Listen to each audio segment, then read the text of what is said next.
Jules Verne, one of the founders of modern sci-fi, has a mixed record when it comes to portraying people of color with nuance. 20,000 Leagues Under the Seas introduces, and The Mysterious Island expands upon, Nemo, a complex character and Central Indian prince disenfranchised by the British East India Company, driven to self-betterment and scientific pursuits. Of course, 20,000 Leagues Under the Seas also makes a joke about native Papuans being almost apes, and portrays them as mad cannibals, and The Mysterious Island has Nebuchadnezzar, a former slave whose life is devoted to the safety of his former master. And yet the Papuans are compared vaguely by Nemo to British colonizers, and the subtext of Leagues is very much anti-imperialist. Of course, Off on a Comet contains an absolutely unsubtle Jewish stereotype, who is referred to as a Shylock in the book, and is physically a caricature to the point of what would be absurdity were it not so hateful. Perhaps the novel that best exemplifies this dichotomy of Verne's is in Around the World in 80 Days. Phileas Fogg and Jean Passepartout unsurprisingly travel the world. On this journey, readers are treated to Verne's opinions on the inhabitants of several countries. They are generally negative, but that kind of works in his favor here, since there is a general disdain for all people around the globe, like in 20,000 Leagues. Wow, the man most associated with early optimistic futurist sci-fi has a bit of a cynical outlook on humanity. While the Sioux are depicted as violent, quote, monkeys, unquote, the white Americans are depicted as bloodthirsty, quote, torrents, unquote, of rioters. Of course, the language still reflects more negatively on people of color, and we're probably lucky that we don't get Verne's opinions on Africa or South America. He even goes out of his way to call Papuans the, quote, lowest scale of humanity, unquote, even though they don't show up in this story, although he does correct his earlier novel and say that they are not cannibals. But overall, even if he has contempt for most people, he definitely uses language charged with white supremacy, and one can't really get around that. But the segment I wish to speak about occurs during Phileas and Jean's trek through India, and in particular, their meeting of Aouda. Aouda is the daughter of a Parsi merchant in Bombay. We don't know who her mother was, but she is at least half Parsi, a people group originating in Persia but living in India, and she is referred to as such. She is classically educated, smart, brave, and, since it's a novel written by a man, of course, beautiful.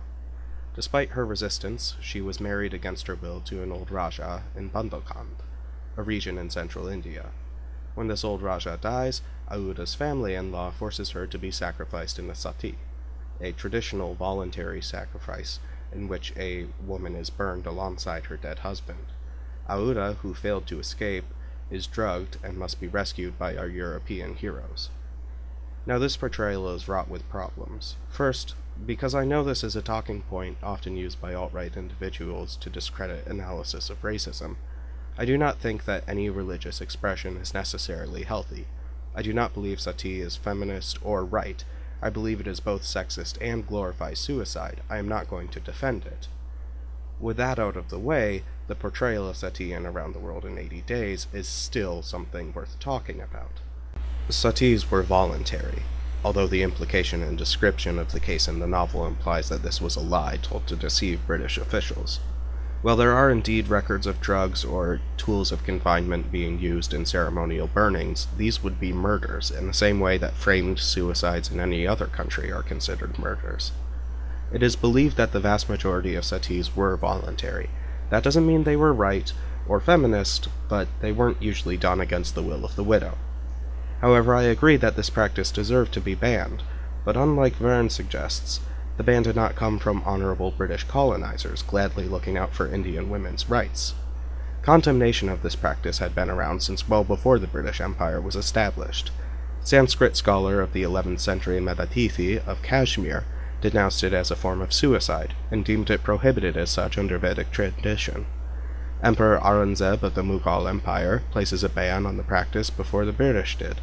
And though Christians like William Carey were indeed influential in enacting a ban under the British Empire, Hindu religious leaders like Raja Ram Mohan Roy are equally to thank.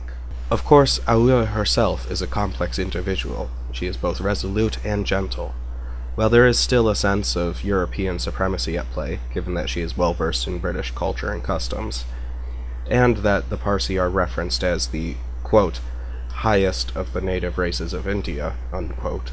She is a competent woman of color that manages to have agency and conversations unrelated to love.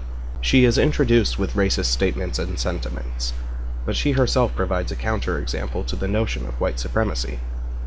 What is odd, then, is that adaptations of this novel do their best to remove Aouda's progressive place in European fiction. The 1919 German cinematic version had white German actress Anita Berber play Aouda.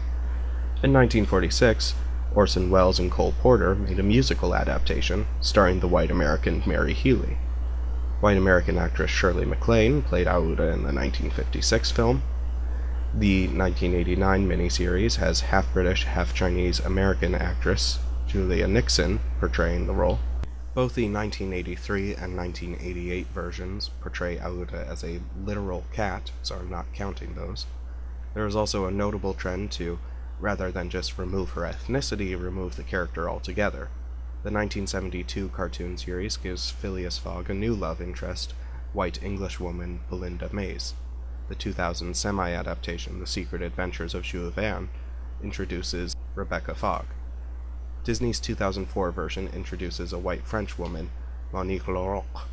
There has been no mainstream English or French language release of a theatrical adaptation of Around the World in 80 Days, to my knowledge, with a Parsi actress playing Aouda.